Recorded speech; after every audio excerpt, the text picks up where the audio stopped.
خدائے وحدہ شریک کی بارگاہ میں انتہائی سپاسگزار ہوں کہ اس خالق کائنات نے ایک مرتبہ پھر آپ کی دیائے محبت میں یہ موقع فراہم فرمایا کہ آپ کی اذہان عالیہ تک آپ کی پاک و پاکیزہ سماعتوں کے حوالے قرآن مجید کی آیات کے ذیل میں مناقب اہل بیت علیہ السلام بیان کر سکوں.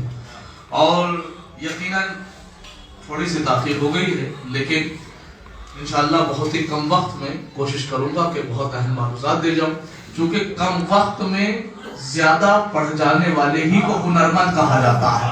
اس وقت آپ مسلسل سفر پہ ہوں، بدلا جانتے ہیں، بس صبح 5 بجے آپ کو ظاہر نہ ہو کہ میں مسافر ہوں. بس یہی سے بات کا آغاز کر رہا ہوں اور ظاہراً تمہید میں بھی نہیں گزرا. مزاج آپ جانتے ہیں، اسی مزاج کے تحت کوشش کابش یہی ہوگی کہ گفتگو کی ابتدا بھی قرآن سے ہو اور گفتگو کا انتہا بھی قرآن پر ہو، چونکہ میں ہمیشہ یہی چاہتا ہوں کہ اپنے نوجوانوں کو بالخصوص اتنی آیتیں سنا کے جاؤں کہ ان کا مقابلہ جب کسی غیر سے ہو تو قرآن کی آیتیں بولے، جھوٹوں کی روایتیں نہ بولے. لہذا اسی تحت صرف اور صرف قرآن مجید کی آیات سے تو کسی منظر کو لے کے ایک آیت قرآن مجید میں 26واں پارہ سورہ مبارک زاریات آیت نمبر 19 ارشاد ہوتا ہے بسم اللہ الرحمن الرحیم. سال سواد کی مجلس ہے تو ہمیں حسین کی معلوم کھولنا چاہوں گا، لیکن 5 منٹ بعد کھولوں گا، اور جو آیت کے ترجمے سے فوراً موضوع پہ پہنچ جائے تو اس کی یہ اعلیٰ ظرفیہ ہے. متوجہ خدا مند عالم قرآن میں ارشاد فرماتا ہے وَفِي أَمْوَالِهِمْ حَقٌّ لِلسَّائِلِ وَالْمَحْرُومِ. اللہ نے مومنین کے مال میں حق رکھا ہے. کس کا؟ للسائل، مانگنے والے کا. سائل کہتے ہیں سوال کرنے والے کو. والمحروم، اور محروم کا بھی حق ہے. محروم کسے کہا جاتا ہے؟ محروم عربی میں اس کے لیے استعمال ہوتا ہے کہ جو ضرورت مند ہو لیکن پاک دامنی اور عفت اور غیرت کی وجہ سے کسی کے سامنے ہاتھ نہ پھیلائے. میں متوجہ قرآن نے ایسے انسان کو محروم کا لفظ استعمال کیا. سائل جو مانگ لے اور محروم جو پاک اور غیرت کی وجہ سے ہاتھ نہ پھیلائے. اللہ قرآن میں کہتا ہے وفی اموالہم، مومنین کے مال میں ان کا بھی حق ہے. یعنی یہ آیت اس بات کی نشاندہی کر رہی ہے کہ اسلام ایک ایسا مذہب ہے کہ جس میں اللہ نے سب کے حق رکھے. مثلا ایک ماں گئی ہے تو بیٹے کے اوپر ماں کا حق ہے، ماں کے اوپر بیٹے کا حق ہے، زوجہ کے اوپر شوہر کا حق ہے، شوہر کے اوپر زوجہ کا حق ہے. اسی طریقے سے حتیٰ کہ اسلام نے پڑوسی تک کا حق رکھا. نہ اور قریب آگے تو آپ کے یہاں جو نماز پڑھاتے ہیں اس امام جماعت کا بھی حق ہے، حتیٰ کہ جو مؤذن ہے اس کا بھی حق ہے. کیوں؟ اس لیے کہ وہ آپ کو خوابوں کی وادیوں سے بیدار کر کر جنت کے باغات کی سیر کرا کے لاتا ہے. لیکن اٹھتا وہی ہے جسے سیر کرنی ہوتی ہے. بھائی متوجہ. تو اسی لیے اللہ نے موضوع حتیٰ کہ امام جماعت کا بھی حق رکھا. آپ کہیں کہ صاحب امام جماعت کا کیا حق ہے؟ ابھی جو موضوع پر نہیں پہنچے وہ نہیں پہنچے، جو 1% لوگ ہیں وہ شاید پہنچے. کہا پروردگار امام جماعت کا کیا حق ہے؟ کہ امام جماعت کا حق یہ ہے کہ صاحب اگر امام جماعت نماز پڑھا رہا ہے تو کسی کو حق نہیں ہے کہ اس کے آگے نماز پڑھ لے. پروردگار آگے نہیں، اجازت دینے کے برابر میں کھڑا ہو کے نماز پڑھ لوں. کا برابر میں کھڑے ہو کے بھی نماز. یہی مالکی، حنبلی، حنفی، شافعی اور ہماری فقہ جعفری پانچوں فقہ کی ذمہ داری لے کے حافظ محمد رضا یہ جملہ عرض کر رہا پہنچتا اللہ کو کھڑا ہو کے نماز پڑھ لے. پروردگار آگے کیوں نہیں کہا؟ آگے اگر پڑھ بھی لوگے تو اس کی نماز کا کچھ جائے گا نہیں، تمہاری نماز رہے گی نہیں. اس کی نماز جائے گی نہیں، تمہاری نماز رہے گی نہیں. جو نہیں پہنچے ایک جملہ کہہ کے انہیں بھی پہنچا رہا ہوں، اس کی نماز کا جائے گا نہیں، تمہاری نماز رہے گی نہیں. جب اللہ ہمیں اتنی بڑی دنیا کے اتنے چھوٹے سے ہندوستان کے اتنی چھوٹی سی شہر دلی کے اتنی چھوٹی سی بستی خوریجی کے امام جماعت کا یہ حق رکھا کہ اس کے آگے نماز نہیں پڑھ سکتے. اب ذرا تصور کرو جو پوری دنیا کا امام ہے، کس نے لکھا کہ علی کو اس نے نماز پڑھائی، اگر مان بھی لے تو علی کی نماز گئی نہیں، اس کی نماز ہوئی.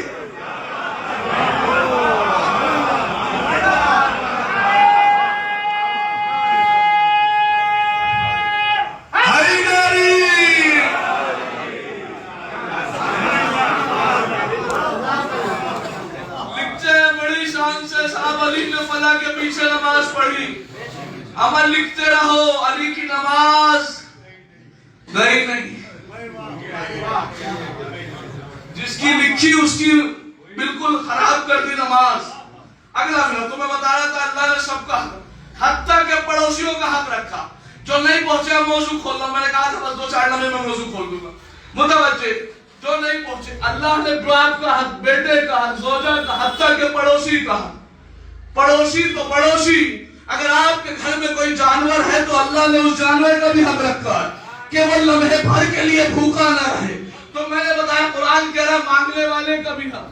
محروم تو مثال لے کے سمجھا دوں. مثلا میری جیب میں اس وقت 500 روپیہ صرف مثال ہے, اور میں یہاں سے چلا, اور جیسے ہی چلا تو ابھی تھوڑی دور چلا تھا کہ باہر کسی نے کہا صاحب 2 دن سے کچھ کھایا نہیں, بندہ مومن ہوں 2 دن سے کچھ کھایا نہیں. میں نے تحقیق کروائی, صاحب کیا سچ بول رہے؟ کہا بالکل سچ بول رہے.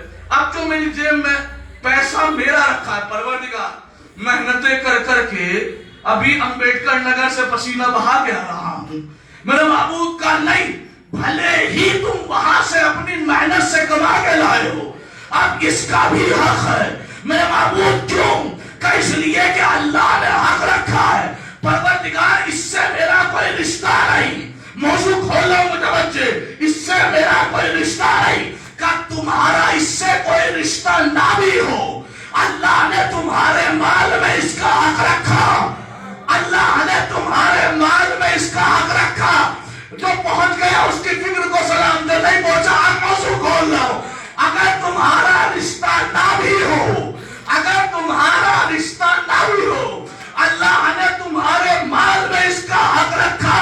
ارے جب اللہ نے ایسے کا حق میرے مال میں رکھا جس سے میرا کوئی رشتہ نہیں, تو اللہ اس کا حق کیوں نہ رکھے جس سے نبی کا ایسا رشتہ ہو کہ جب رشتے پہچانوائے جائے تو کہا جائے ہم فاطمہ.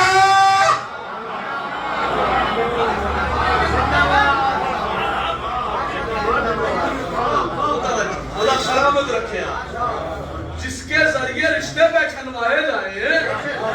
اللہ میں متوجہ, اللہ کا مجھے ایک بات کا جواب دیجیے.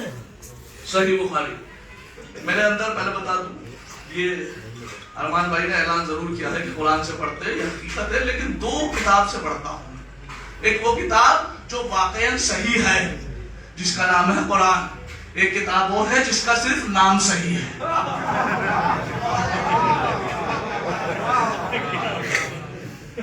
میں نے اپنی کتابوں سے زیادہ دوسروں کی کتابوں کا مطالعہ کیا, اسی لیے عرض کر رہا ہوں بے باکی سے متوجہ.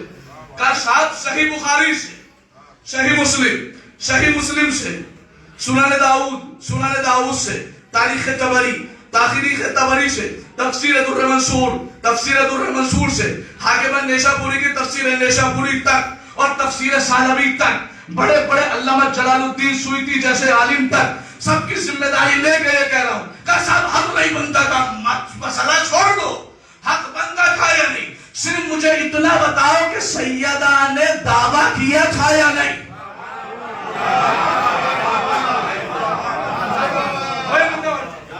مجھے یہ پوچھنا ہی نہیں کہ تمہارے پاس دلیل کیا ہے کیا نہیں, بس اتنا بتاؤ کہ دعویٰ کیا تھا یا نہیں. تو یہ جو میں نے کتابوں کا ریفرنس دیے, ان سب نے لکھا کہ سیدہ نے دعویٰ کیا تھا.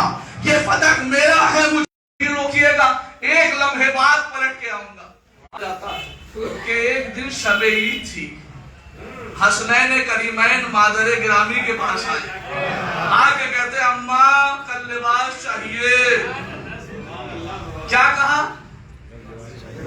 کل تمہارے کپڑے درزی لے کے آئے گا. لفظوں پہ غور کیجئے گا, کل تمہارے کپڑے درزی لے کے آئے گا. ایک ماں نے اپنے بچوں سے وعدہ کیا, ایک ماں نے اپنے بچوں سے وعدہ کیا, ایک ماں نے اپنے بچوں سے وعدہ کیا. کل کپڑے آئے یا نہیں آئے, نہ کوئی درزی تھا نہ کوئی کپڑا تھا, لیکن اللہ نے کہا چونکہ سیدہ نے وعدہ کر لیا ہے. ارے مسلمانوں سوچو, جس بی بی کا وعدہ اتنا سچا ہو اس کا دعویٰ کتنا سچا.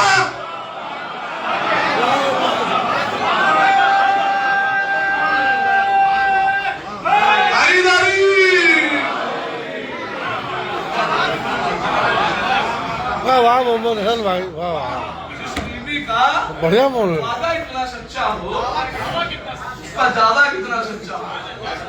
اب دیکھیں مائنڈ کیسے واش کیا جاتا ہے. ابھی چونکہ خصوصاً بالخصوص نوجوان میری بات کی تائید کریں گے اور اکثر یہ ہو رہا ہے کہ سوشل میڈیا پہ ایک مینٹلٹی پھیلانے کی کوشش کی جا رہی ہے.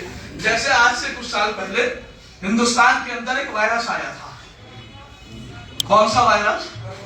نہ وہ تو صاحب جسموں کو جسموں کو خراب کرنے والا تھا. میں کوئی ڈاکٹر تھوڑی ہوں جو اس کی بات کروں. نہ ایک تھا عقیدے کو خراب کرنے والا وائرس جو انسان کی شکل میں دلی کے اندر بالخصوص ذاکر نائک کے نام سے آیا تھا. بہت بڑا وائرس. اب اس نے کیا پھیلایا؟ اس نے کہا صاحب نہ کسی کو اچھا کہو نہ کسی کو، بالخصوص کربلا کے لیے کہتا تھا کربلا کے معاملے میں یزید کو برا نہ کہو اس لیے کہ وہ 2 شہزادوں کی جنگ ہے. سنا ہوگا آپ نے جملہ، بزرگان میری بات کی تائید کریں گے جنہیں یاد ہے کہ صاحب 2 شہزادوں کی جنگ ہے لہذا یزید کو جو جیتا وہ بھی شہزادہ تھا جو ہارا وہ بھی شہزادہ تھا. آج اسی کی کچھ ناجائز اولاد سوشل میڈیا پہ کہہ رہی ہے فتح کے معاملے میں کچھ نہ بولو اس لیے کہ اگر ایک طرف صدیقہ تھی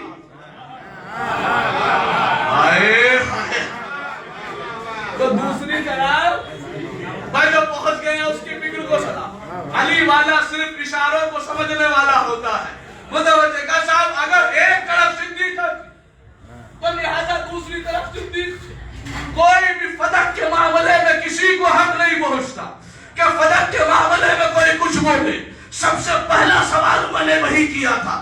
میں نے کہا صاحب جسے جو کہو گے وہ ہم مان لیں گے بس ہمیں اتنا دکھا دو کہ جسے ہم صدیق کہہ رہے ہیں اسے اللہ نے بنایا تھا یا رسول اللہ بنایا تھا. اسے جو کہو گے مانیں گے. کہنے لگے کہ اللہ کسی کو صدیق بناتا ہے. میں نے کہا اٹھاؤ قرآن. بھائی متوجہ قرآن سے بتا رہا ہوں کہ صدیق کہتے ہیں کسے. اٹھائیے قرآن. قرآن مجید کھولا گیا. قرآن کا 16واں پارہ سورہ مبارکہ مریم آیت نمبر 42 ارشاد ہوتا ہے بسم اللہ الرحمن الرحیم انہو کان صدیقا نبیا. اللہ قرآن میں کہتا ہے ہم نے ابراہیم کو صدیق بنایا. بھائی متوجہ صدیق کہتا ہے کسے یہ قرآن بتائے گا. ہم نے ابراہیم کو صدیق بنایا. کس نے بنایا؟ اللہ نے. کس کو بنایا؟ لکھا کہاں ہے؟ قرآن میں. یہ تھی جو حقیقت میں صحیح کتاب ہے. آپ ایک اٹھائیے جس کا نام صحیح ہے. امام بخاری نے صحیح کتاب میں لکھا. ذمہ داری لے رہا ہوں میں. جانتے ہیں ہم ممبر سے لیفٹ رائٹ ہونے کا عادی نہیں. امام بخاری کہتا ہے لم یکذب ابراہیم الا ثلاث. ابراہیم نے اپنی زندگی میں 3 جھوٹ بولے. متوجہ ذمہ داری سے عرض کرو. قرآن نے کیا کہا؟ انہو کان صدیقا نبیا.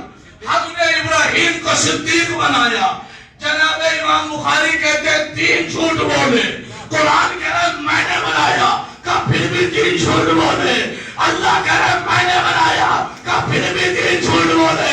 کا میں نے بنایا میں نے نبی بھی بنایا صدیق بھی بنایا کا پھر بھی 3 جھوٹ بولے. اس روایت سے یہ تو سمجھ میں آ گیا کہ جب مسلمانوں کے نزدیک اللہ کا بنایا ہوا صدیق یہ جھوٹ بول سکتا ہے تو جسے جھوٹوں نے صدیق بنایا ہو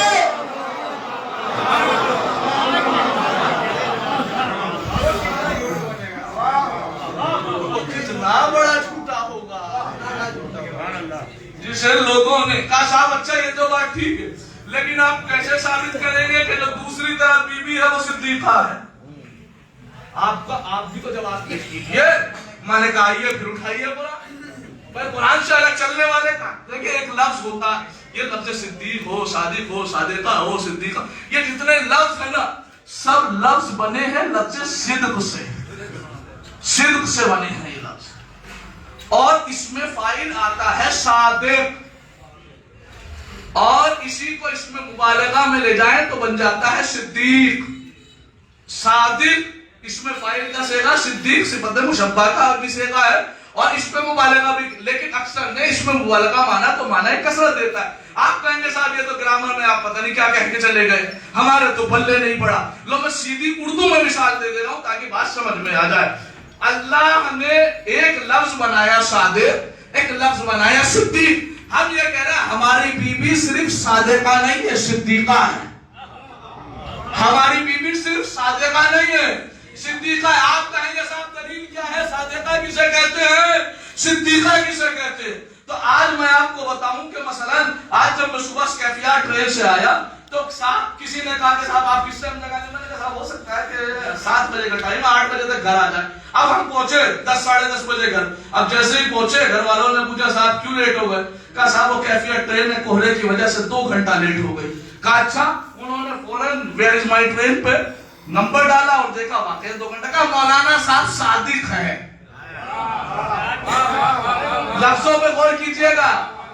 فکر کے طائر کو اڑانے کے لیے، پرواز کرنے کے لیے ہمیشہ تیار رکھنا کہ پنجرا کھلے اور یہ اڑ جائے تو فوراً پہنچیں گے. متوجہ. ٹرین لیٹ ہوئی، میں نے بتایا کہ لیٹ ہے، آپ نے تحقیق کی تو آپ نے کہا مولانا صادق ہے. آج کی یہ مجلس، اب صدیق کی مثال دے رہا ہوں، متوجہ ہولی تھی. آج صبح مجھے امبیڈکر نگر میں مجلس پڑھنی تھی، صرف مثال دے رہا ہوں. ایک صلوات پڑھے گا محمد وآلہ.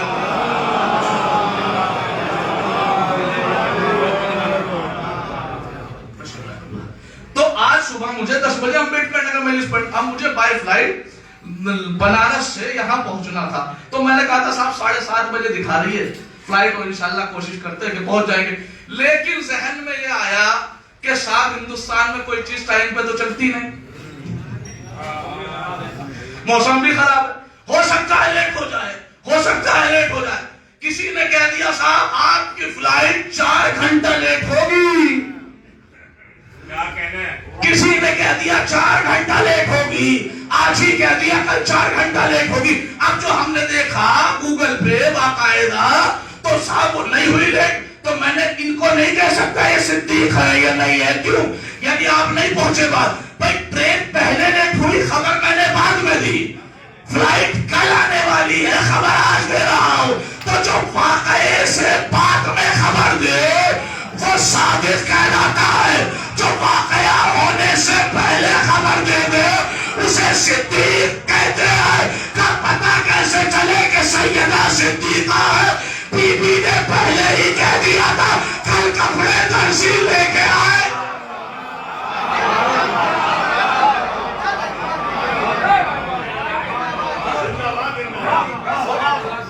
ایک جملہ اور مزاحیہ طور پہ کہہ دوں، اگر سیدہ یہ نہ کہتی کہ کل کپڑے درزی لے کے آئے گا تو جبریل کو ٹیلر بننے کی ضرورت ہی نہ پڑتی. لفظ خیاط استعمال ہوا ہے تو آگے خیاط ہی بنا ہے. کہا صاحب کیسے سیدہ صادقہ یا صدیقہ ہے؟ میں نے کہا صاحب سیدھی سیدھی بات کرتا ہوں، عقلوں پہ بار نہیں گزرے گی یہ بات اگر عقیدت سے بھرا ہوا کلیجہ لیے بیٹھے. متوجہ. کہا صاحب سیدہ کیسے صدیقہ ہے؟ میں نے کہا میری بی بی کے آگے، شہزادی فاطمہ کے آگے لفظ صدیقہ لگانے سے سیدہ کی عظمت میں اضافہ نہیں ہوتا. آہستہ سے ایک جملہ کہہ دوں، پہنچ جاؤ تو تمہاری فکر وہ بیبیاں اور تھی جو لفظ صدیقہ لگا کے معتبر بنی ہے.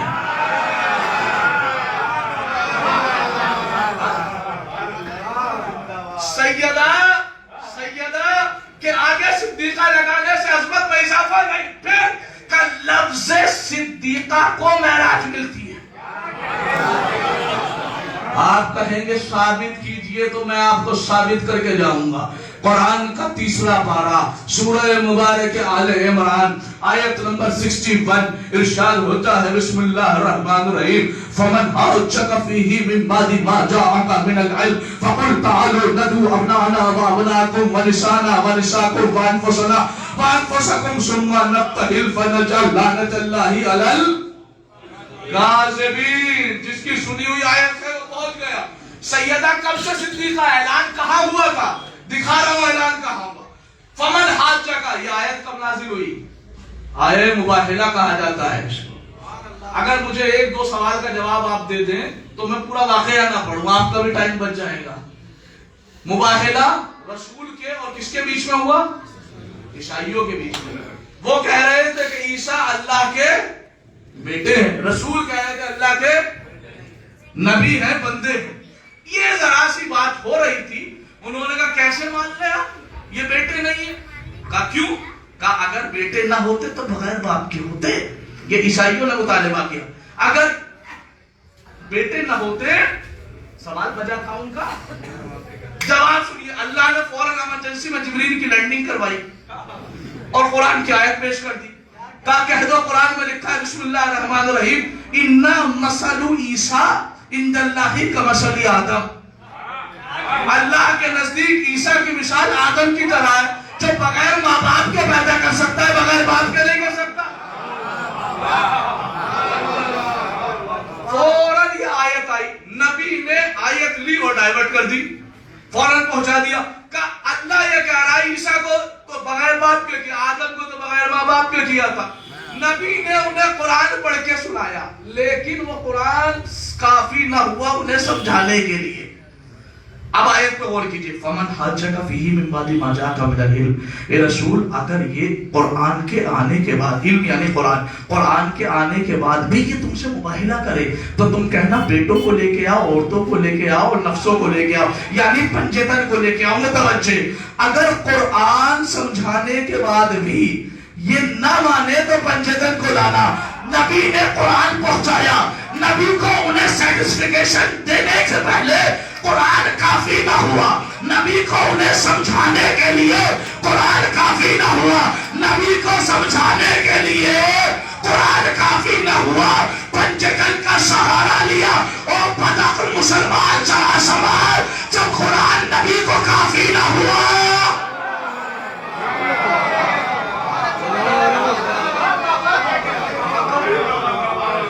تو پھر مسلمان کو کیسے کافی ہوگا؟ بہت جلدی بڑھ رہا ہوں, بچے کہا ٹھیک ہے, لفظ وہی ہے کہ زہرا کب سے صدیقہ ہے, اعلان کب ہوا؟ کہا ٹھیک ہے بات مانی. کہا لے کے آؤ کس کو؟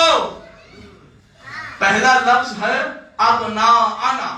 ابنا انا اگر گرامر میں جائیں گے لفظ ابن کی جمع, ابنا ابن کی جمع ہے, اور ابن کہتے ہیں بیٹے کو. یہ آپ نے پڑھا ہوگا مثلا فلا ابن فلا, فلا سنو فلا, ٹھیک ہے, ابن بیٹے کو کہا جاتا ہے. رسول اپنے بیٹوں کو لے کے آؤ. رسول اپنے بیٹوں کو, کس کے بیٹے کو لے کے گئے؟ حسن کو, حسین کو. یہ کس کے بیٹے تھے؟ علی کے بیٹے تھے, علی کے بیٹے. اپنے بیٹوں کو لے کے. اب تاریخ میں وہ تاریخ کی یہ کہوں کہ جسے چھپایا جا رہا ہے, اس تاریخ کے چہرے سے نقاب اٹھا رہا ہوں, ذمہ داری سے منبر کی عظمت کی قسم کھا کے اور تاریخ کی ذمہ داری لے کے. رسول اپنے بیٹوں کو لے کے آؤ. رسول کا اپنا بیٹا ابراہیم زندہ تھا, کہ نہیں بتایا جاتا آپ لوگوں کو؟ چونکہ واقعہ مباہلہ ہوا ہے 9 ہجری میں, اور جناب ابراہیم پیدا ہوئے 8 ہجری میں, اور وفات پائی ہے 10 ہجری میں, اور مباہلہ ہوا 9 میں, تو 1 سال کے تھے نا بھائی. متوجہ, چند مہینے کے مان لیجئے تھے نا. اپنے بیٹوں کو لے کے آؤ, اپنوں کو نہیں لے کے گئے. بھائی متوجہ, کوئی تو پیغام دینا چاہ رہا ہوں نا میں. دوسرا جملہ کیا؟ اپنی عورتوں کو.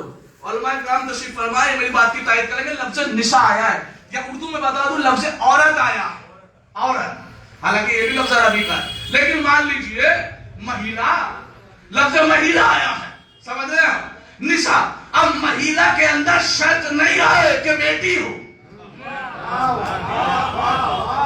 اب سوچا بھی ہو سکتی ہے.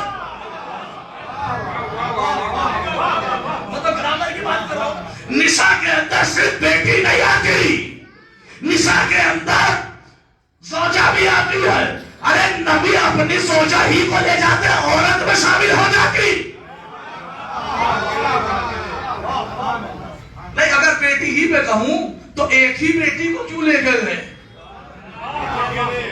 مسلمانوں کے نزدیک؟ تیسرا جملہ بہت جلدی سمیٹ رہا ہوں. تیسرا جملہ کسے لے کے آؤ؟